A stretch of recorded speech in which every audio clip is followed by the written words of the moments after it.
talada seegto abaalaha adduunyada ninkii tooslaayo ku taagabaale fanku waxaa kaga qayb qaataa heesaha caadiga iyo weliba raabka oo inta badan bulshada ugu yaqaanaan iyo filimada qaybta filimada kani waa qisada Dikriyo Cabdi hadda waa fanaan laakiinse waqtiga ama taariikhda sida xun oo ku yimi adoonkan aan joognay waqti xaadirkan imanka ayuu ku yimi sifo aad u wanaagsan hadda Dikriyo magaciisa markaad u fiirsatid waxa weeye Dikriyo Cabdi ayaa magaciisa la runtii hooyada dhashay gaari ayaa jiiday oo runtii gabahaanba ilmaha isagoo uurka ay ku sido Dikriyo Cabdi reerkeeda ama family-giisa cid Ismaaciil han uu ka soo kacaya oo Dikriyo runtii qofkan hooyadii uurka marka ay ku sitay oo Dikriyo leesma lahayn qof nool ayaa ka soo baxaya laakiin Dikriyo ayaa ka soo baxday hadaba tan qisada buura ayaa niisu gudbi doona saaxiib yaal ugu horeyn waxaan ka codsanaynaa inaad channelkeena subscribe ku sameyso like-na saarto muuqaalkan si uu sii gaaro dad badan oo kamid ah asxaabteena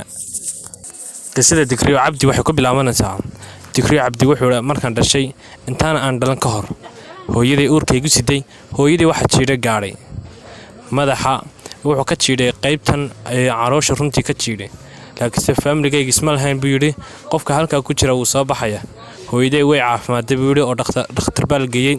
kadib waan dhashay buu yiri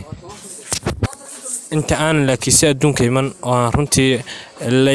aan yimi waxaan ku dhawaaqay hadal yaa Jibriil Dikriyo arrinkan oo runtii noqday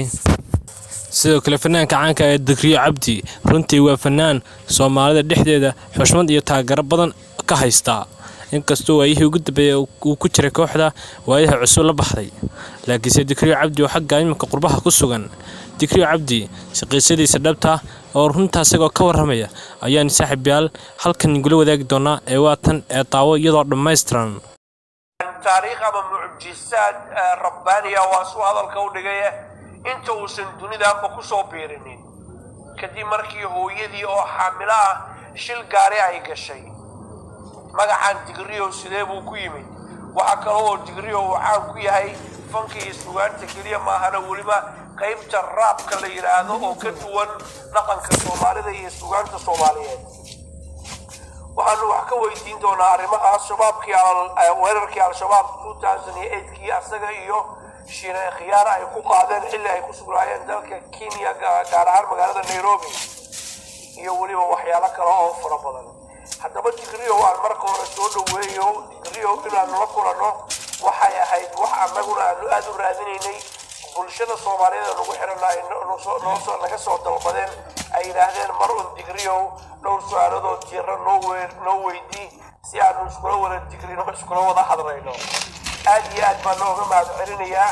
wanaagga iyo sharafta iyo waqtigiisa qaaliga noo siiyay Dikriyo Cabdi soo dhawow waa maasanta walaalkay Cabdixaafid waa dhawahay adiga taageerayaashaada iyo asxaabta kugu xiran iyo bulshada weyn ee Soomaalida meel badro dacalada ka jooga iyo asxaabta khaaska ah ama taageerayaasha Dikriyo waa iraaqe sharafaalid waa dhawahay waa gartay anagana sharaf bay noo tahay saaxiib la kulankaaga waana kaaga mahadcelinayaa mar labaad waxaad ku dhalatay magaalada Kismaayo gaar ahaan xaafadda Calaley aad iyo aad waxaan ku dhashay magaalada Kismaayo kastaada iyo waliba xaafadda Calaley waa gartay waxaa jira dadku in badan isweydiiyaan magacaagan Dikriyo waa magac weyn oo diin iyo sharaf iyo alla xus salka ku haya sidee magacan hooyo iyo waalidku ay kugu bixiyeen baad isleedahay wax sheeka ama jirta waalidku ay kaaga sheekeeyeen arrimaha ku saabsan Cabdixaafid horta waa mahadsan tahay waa su'aal muhiim ah Dikriyo waa magac aad iyo aad u qiimo badan shakhsiga lagu yaro ariga ahna waxa aaminsanay inay baaran sharaftiisa karaamadiisa aan hubanahay magac leh xulay aba magacyada marka carruurta marka la shaacada xafid oo ogtahay waa dadka la weydiiyo waxa la yiraahdaa war hadii wiil bay yimid aba goorba tibada magacyo la baxna magaca Dikriyo wuxuu ugu imaaday magac qise ah oo taariikh ah sida ogsoon tahay Cabdixaafid haddaan wax yar ku dalbaro taariikhda yaraanteeda uurka hooyo arag ku jiro waa maamada hooyadii waxa maray baabuur oo shil baabuur ay gashay anoo markaas uurka maamada ku jiro cunuga caloosha lagu siiday markaas anigu ahaa dhaawacyo uurka dhexda hooyo igu soo gaaray sida baarta feeraha oo kale iyo madaxa oo jug culus bay igu soo gaartay lisma lahayn macnaheed cunugan ayaa noolaan doono balse ilaahay dilaa dhintay alxamdulilah cabdixaafid markaan isbitaalka aan ku dhalinay xaalad degdeg ahayd markaan dhashayna waxaa dhashay anigoo ku haya allah jabriil magaca dikriyowna halka ayada ayuu iga soo raacay markii hooyo ku dhashay ma waxaad leedahay erayadii ugu horreysay ilmuhu inta badan xilligaa ma hadlaan sidaanu ognahay mararka mucjisada ma ahane sida ciisoo yaraay oo kale calayhi salaam ma ahane ma ogin dad fara badan oo xilligaas oo kale hadlay ma markii aad dhalatay oo dibadaba timid ayay ahayd mise yaraantaadiiba cabdixaafidow aniga markaan dhalinaysa ku sheegay xaalad maadaama shil maamada ay soo gashay oo baabuur soo jiiray anigana gudaha ku dhaawacnaa waxaa ku dhashay xaalad degdeg ah ama xaalad kooma ah sida maarta cunuga markuu dhasho oo kale cunuga caafimaad qaba micnihii markuu dibadii baado kale sariirta la geeyo laakiin aniga markaan dhalinaya micnihii waxaa ahaa qof burbursan oo uur hooyo kusoo burburay oo dhaawaca baraanka markaa dhaawaca ku kaa soo gaaray marka iyo madax iga soo gaaray cabdixaafidow sida markaas oo aan taariikhda ku haya ama markaas goobjoogaal badan ama hooyadii macaan oo inta ayada nafteeda ka salaamay hooyo ilaahay uu dhulkiisa kugu xafido hooyo macaan waxaa dhashay anigoo ku haya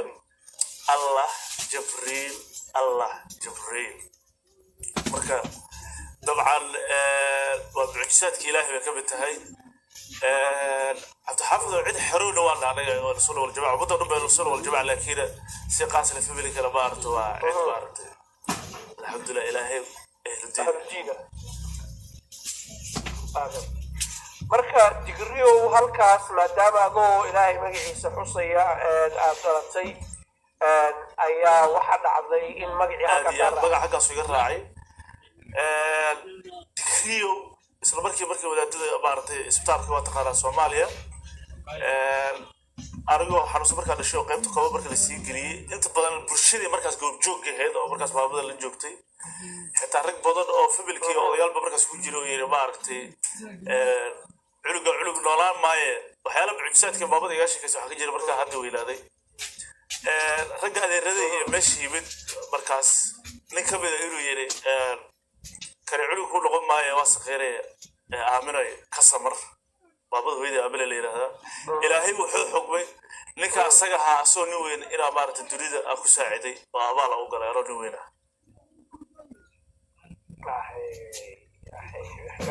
marka ninkaas wuxuu islahaa hooyo wuxuu ku yiri waa ninkan waa tegayaa kani wuxuu yiri macallin kani kaas qiir meesha maaragtay dabcali xaaladda ku dhashay iyo macallin ilmo yar oo markaas joogta ka sheekeynaya oo baabuur oo isku soo jeeray macallin asagana Soomaalida inta badan cabdixaafid dad ku daro qiyaasta la maaragtay la buura ku dhac oo maaragtay isla markaa wax ka sano ma gartay hooyo ma kaaga sheekaysay baabuurku nooca uu ahaa waxaan jeclahay cabdixaafid haddaanan qaldin inuu ahaa Land Rover oo Soomaalida waxay u yaqaaneen magaca Land Rover